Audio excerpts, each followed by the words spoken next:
कौन तय कर रहा है? क्या माननीय विधायक सिर्फ एक रत्नेश जी है? मैं विधायक हूँ, मैं जनप्रतिनिधि हूँ, तो दो शब्द संबोधन का अधिकार मेरा भी होता है। भेदभावपूर्ण तरीका किसने बनाया है? अंदर में मंच पर मेरा नाम नहीं था भैया, मैं बता रहा हूँ। भाव वाली व्यवस्था जब तक चलेगा गौतम कृष्ण यहाँ फिर से लौट के नहीं आएगा। नमस्कार, आप लाइव बिहार देख रहे हैं। मैं हूं राजमोहन तिवारी। देखिए, बीडीओ की नौकरी छोड़कर राजद के टिकट पर विधायक बने गौतम कृष्ण, जो अक्सर सोशल मीडिया पर चर्चा में रहते हैं, एक बार फिर से पूरे बिहार में केवल और केवल कल देर रात से उनकी ही चर्चा हो रही है। और कारण यह है कि उन्होंने सरकार और प्रशासन पर राजद विधायक होने के नाते भेदभाव करने का आरोप लगाया है। दरअसल कल सहरसा जिले में वहां पर चंडी राजकीय महोत्सव कार्यक्रम का आयोजन किया गया था, जिसमें गौतम कृष्ण राजद विधायक भी पहुंचे हुए थे, उनको भी आमंत्रित किया गया था। लेकिन विधायक जी की नाराजगी यह हो गई कि वहां के जो विधायक हैं जदयू के रत्नेश सदा, उनको बोलने का मौका मंच से दिया गया।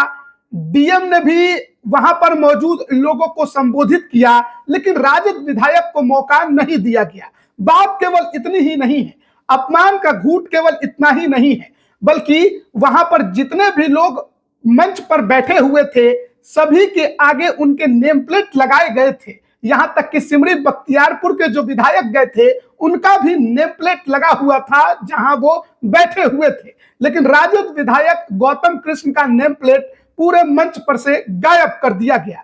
अब इस अपमान का घूंट एक्स वीडियो और वर्तमान में महिषी के विधायक गौतम कृष्ण कैसे बर्दाश्त करते? वहीं मंच पर खड़े होकर डीएम, प्रशासन और सरकार पर भेदभाव करने का आरोप लगाया और अपमानित करने की बात कही। उसके बाद वो वहां से निकले तो एक बड़ी संख्या में हुजूम भी उनके पीछे, वो महोत्सव छोड़कर बाहर निकल गए।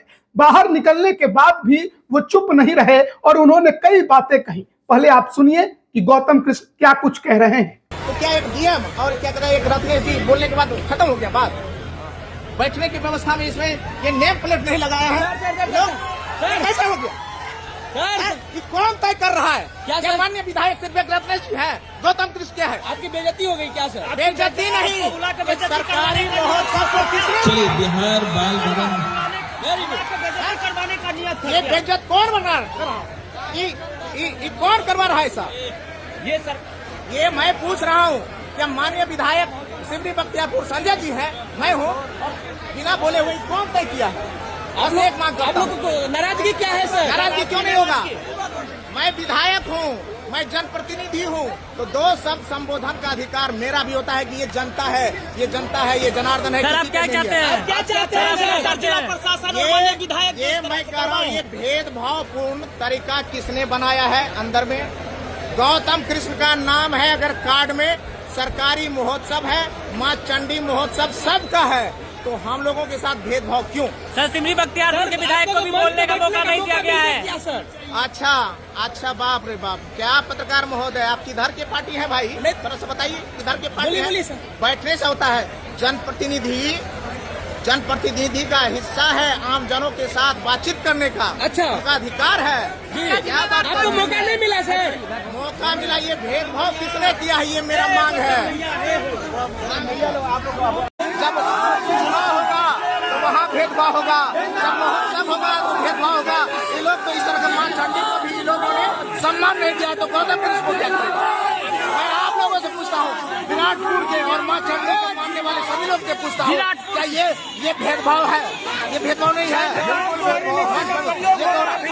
अशोक सिंह माननीय मंत्री जी क्यों नहीं थे मंच पे? आमंत्रित नहीं किया गया, उनको कार्ड तक नहीं दिया गया सर। दिया गया, और मेरा नाम मंच पे नहीं था। मंच पर मेरा नाम नहीं था भैया, मैं बता रहा हूँ। क्या अशोक बाबू राजद में थे इसलिए उनको किया जाता है? यह सरकारी प्रोग्राम था या पार्टी का किसी पार्टी बेसिस का प्रोग्राम था सर? आप सभी को प्रणाम करते हैं, आप सब इंसान पार्टी का प्रोग्राम था। वो बोलेगा, ये भेड़ कैमरा पीछे करेगा। आप लोगों से पूछता हूँ, अगर इंसाफ पसंद आप लोग हैं तो माँ चंडी को मैं साक्षी मान के कहता हूँ, जब तक इस तरह का भेदभाव होगा गौतम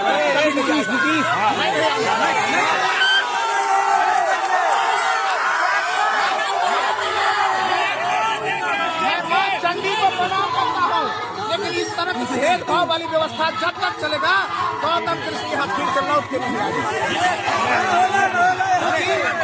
मुझे ईमान पसंद है, इंसाफ पसंद है और भाईचारा पसंद है, मात्र ज्यादा नहीं। आप इस तरह का जो भेदभाव किया है, इस तरह के करने वाले पदाधिकारी पर, इस तरह के करने वाले कोई भी लोग हैं, उसमें जब तक कार्रवाई नहीं होगी तब तक गौतम कृष्ण लौट के नहीं आएगा। तो अभी आपने सुना, राजद विधायक गौतम कृष्ण को महिषी से पहली बार जीतकर विधानसभा पहुंचे हैं। अक्सर सोशल मीडिया पर इनकी चर्चा होती रहती है, इनके रहन सहन, इनके पहनावे को लेकर, इनके कार्यशैली को लेकर। लेकिन बीते रात की बात है, चंडी राजकीय महोत्सव में ये मौजूद थे। जाहिर है राजकीय महोत्सव है, यानी कि सरकारी कार्यक्रम है और ये सहरसा जिले का कार्यक्रम है। और वैसे में जो भी उस जिले के जनप्रतिनिधि थे सभी को बुलावा भेजा गया था, लेकिन मंच पर इनका नेम प्लेट गायब किया गया और उसके बाद जनता से संवाद करने का मौका भी नहीं दिया गया। यानी 2 मिनट बात करना ये चाहते थे, ये अपनी बात रखना चाहते थे, लोगों को संबोधित करना चाहते थे, लेकिन इनको संबोधन का मौका नहीं दिया गया और इसी से इनकी नाराजगी फूट पड़ी। केवल पूर्व मंत्री और वहां के जो विधायक हैं रत्नेश सदा जेडीयू के हैं, उन्होंने अपनी बात कही और डीएम ने बात कही। और ऐसे में वहां पर सिमरी बख्तियारपुर के भी जो विधायक थे उनको भी बोलने का मौका नहीं दिया गया। लेकिन केवल इतनी सी बात नहीं है, इस पर भी सवाल तो उठ ही रहा है कि जब तमाम जो लोग वहां मौजूद थे उनके नेम प्लेट मंच पर लगे हुए थे, तो फिर गौतम कृष्ण का नेम प्लेट क्यों नहीं लगाया गया? और रत्नेश सदा के बगल में बैठे बैठे ही महिषी विधायक गौतम कृष्ण ने नाराजगी जाहिर कर दी और मंच पर खड़े होकर भी जाहिर की। खूब गुस्सा फूटा। पहले हमने आपको सुनाया भी कि किस तरीके से पहले मंच पर उन्होंने प्रशासन पर आरोप लगाए और उसके बाद जब बाहर निकले तो भीड़ भी उनके साथ बड़ी संख्या में बाहर निकल गई। जो कार्यकर्ता समर्थक थे, जो उनको चाहने वाले थे, जिनको लगा कि नहीं सचमुच उनका अपमान हुआ है और उनके साथ भेदभाव किया गया है, वो लोग भी उनके समर्थक में बड़ी संख्या में बाहर निकल गए। और उस दौरान उन्होंने क्या कहा वो भी आपने सुना। बने रहिएगा हमारे साथ, तमाम अपडेट हम आप तक पहुंचा रहे हैं। आप सभी का बहुत बहुत धन्यवाद।